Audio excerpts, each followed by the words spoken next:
Welcome two वंदना blogs.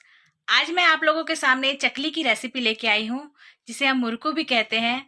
बहुत ही आसान recipe है और इसे आप एक बार बनाकर हफ्तों तक खा सकते हैं, चाय के साथ सर्व कर सकते हैं। तो रेसिपी जानने के लिए प्लीज़ ये वीडियो आप आखिरी तक देखिए। और अगर आप लोग मेरे चैनल में नए हैं तो सबसे पहले इसे सब्सक्राइब कर लीजिए। रेसिपी पसंद आए तो लाइक और कमेंट ज़रूर कीजिएगा। रेसिपी को ज़्यादा से ज़्यादा शेयर कीजिएगा। तो चलिए बनाते हैं।